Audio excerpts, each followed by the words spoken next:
Date? वाह! Samantha खुशी से उछल पड़ी। उसने पूछा, मार्क, उसकी हिस्ट्री क्लास से। आखिरकार उसे बाहर घूमने के लिए पूछ ही लिया। उसने टेक्स्ट फिर से पढ़ा। उसका दिल खुशी से झूम रहा था। डिनर फ्राइडे, तुम्हारी पसंद कहीं भी चुन लो। यही था मार्क के साथ उसकी पहली डेट। इसके लिए तो सेलिब्रेशन वाली कुकी बनती है, या 3। समांथा ने टेक्स्ट फिर से पढ़ा। क्या पहनूं? कहाँ खाना है? कितने सारे विकल्प? इटालियन? बहुत गंदा हो जाएगा। सुशी? बहुत रिस्की है। शायद एक क्लासिक बर्गर जॉइंट? वो बर्गर खाने वाला लड़का लग रहा था। फैसला हो गया। उसने एक टेक्स्ट भेजा। बर्गर प्लेस एल्म स्ट्रीट पर शुक्रवार रात 8 बजे। वह इंतजार कर रही थी बेसब्री से। बज! समांथा ने झपट्टा मारकर अपना फोन पकड़ा। मार्क का जवाब। हालांकि उसकी मुस्कान गायब हो गई। बढ़िया, 7:30 बजे पेट पैलेस में मिलो। हम कैट शेल्टर में वॉलंटियर करेंगे, फिर बर्गर। क्या? Cat shelter? वॉलंटियरिंग? क्या ये कोई मजाक था? समांथा ने मैसेज फिर से पढ़ा। ये कोई गलती होनी चाहिए। निश्चित रूप से रोमांटिक डिनर डेट में बिल्ली के लिटर की ड्यूटी शामिल नहीं थी। वह अपने कमरे में इधर उधर टहल रही थी, फोन हाथ में लिए। ऐसा नहीं होना चाहिए था। पहली डेट्स दिलचस्प बातचीत के लिए होती हैं, पिंजरे साफ करने के लिए नहीं।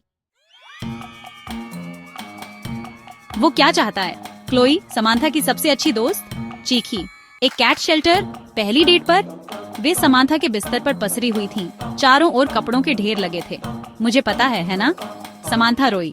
डिनर और मूवी का क्या हुआ? क्लोई ने एक बॉलिंग बॉल और किसी के पैर से जुड़ी एक विनाशकारी डेट की कहानी सुनाई। समांथा ने एक ऐसे लड़के के बारे में बताया जिसने पूरी डेट अपने स्टैम्प कलेक्शन के बारे में बातें करते हुए बिताई। जब तक उन्होंने अपने सबसे खराब डेट के अनुभवों को सुनाना खत्म किया, तब तक वे दोनों हंस हंस कर लौटपोट हो रही थीं।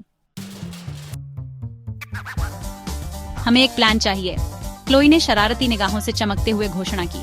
Operation date revenge. उन्होंने अगला 1 घंटा सबसे अजीबोगरीब डेट आइडियाज पर विचार करते हुए बिताया।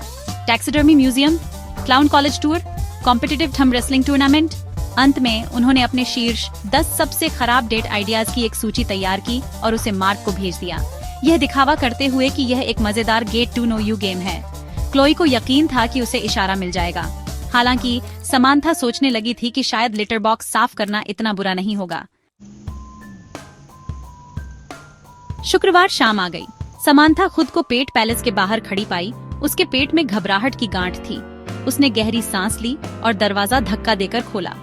अगले 2 घंटे पलक झपकते ही बीत गए। समांथा और मार्क ने पिंजरे साफ किए, बिल्ली के बच्चों के साथ खेला और मिस्टर विस्कर्स नाम के एक कान वाले टैबी के लिए घर भी ढूंढ लिया। मार्क आश्चर्यजनक रूप से बिल्लियों के साथ अच्छा था, नरम और चंचल।